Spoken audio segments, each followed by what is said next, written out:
Everything in this video can be found on a public domain, and the full disclaimers down below. Hey, welcome to the Danger Zone. It's Ashley. Lots of love and many blessings your way. This entire situation is getting so thick. Initially, they said the child had been delivered at home, and everything's since changed. Now they're trying to say it was born at Santa Barbara Cottage Hospital. I remember back the last go-round, she had such a huge issue with the state of the Lindo wing. She didn't want anything to do with it, and Portland Hospital just the same.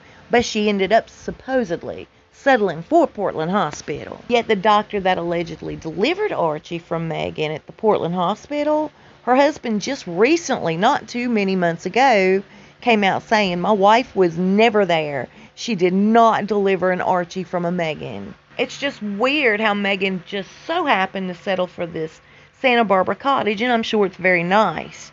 But there's an upscale birthing center right around the corner from her. Aside from it being very nice, very upscale, it's the next best thing to a home birth.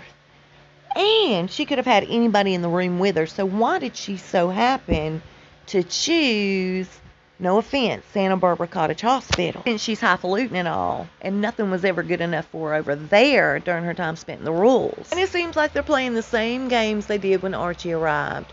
They're trying to give all this misinformation. Nobody can keep their story straight. It's just too much confusion. And speaking of keeping their story straight, now they have a new one regarding the name, thinking they didn't expect all this backlash they've been receiving in the last 24 hours. The name Diana was a total given. We knew that Megan was going to name something Diana, be it a cat, dog, a child, whatever. To name this child Lilibet is taking something super duper personal that belongs to the Queen. We are not the only ones that found that to be extremely rude and disrespectful, but so has everyone else, and they've made a huge deal out of it. So Meghan and Harry had to come up with something quick to clean up every bit of this mess. Now they're feeding the media that it's more of a nod towards Doria than anybody else, saying because her mom has called her Flower, both her parents have, from the time she was born, even up until now, that she is calling her child Lily after the flower that nods to her mother for the nickname given to Megan. I don't know about everywhere else around the globe, but I do know that when we have funerals or depressing situations, a Lily is always on site. So that's quite sad and depressing. I'm curious as to how long it took her to think up such a ridiculous story. Same 5 minutes it took her to create that story for that goofy book she wrote. And they're also saying it was their way to extend an olive branch to the royals, to bring peace to the family, by taking the Queen's very private nickname that she shared with her family and Prince Philip only, and give it to her child. So we're supposed to believe that was their olive branch, their peace and love towards the royal family, most definitely the Queen. Yet and still, they had no clue on Friday what was going down. The palace, the royal family, found out when the rest of the common folk did. That doesn't seem like love or respect. That seems like, kind of distrusting and spiteful.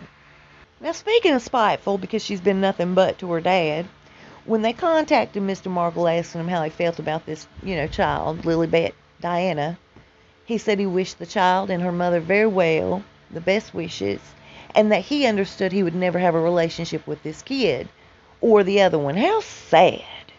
And speaking of sad, it's being said that the Queen is so depressed, deeply, deeply depressed, and has been ever since Philip passed away. And after it was announced the child had arrived, and the Queen and the rest of the royals found out when we all did, that was one thing, But they were blindsided when they found out the name was Lilibet. The Queen had no idea this child was going to be named Lilibet. Not a clue. Nobody, since she's been grown, has referred to the Queen as Lilibet except Prince Philip. He's not even been gone that long, and the wound for her is still fresh. She's even changed her sleeping habits. For the last 70 plus years of their marriage, it was just a routine thing that their last conversation in the evenings would be with each other, whether they were in person or over the phone. They always spoke with each other before the bedtime.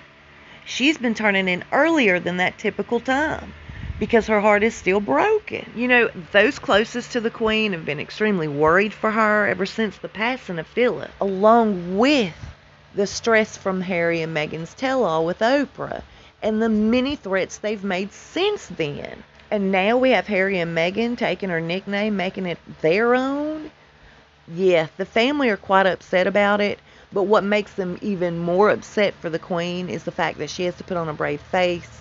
She doesn't want anybody to know how upset this has made her. Harry and Meghan have taken it a step further. They've even registered all the websites Lilibet Diana. They've scarfed them all up. They have huge foundation plans. And they're even trying to have the name copywritten. Can you believe this? Some nasty, nasty moves being made right now. I can see where the royals feel completely blindsided by these two. I can't wait to see what happens next. I know I'm a broken record, but dang, you never know from day to day what they're going to do. Thank you for being here with me, and I hope you're having a great day today. I'll see you soon, and we'll talk fast. Please stay safe and be blessed.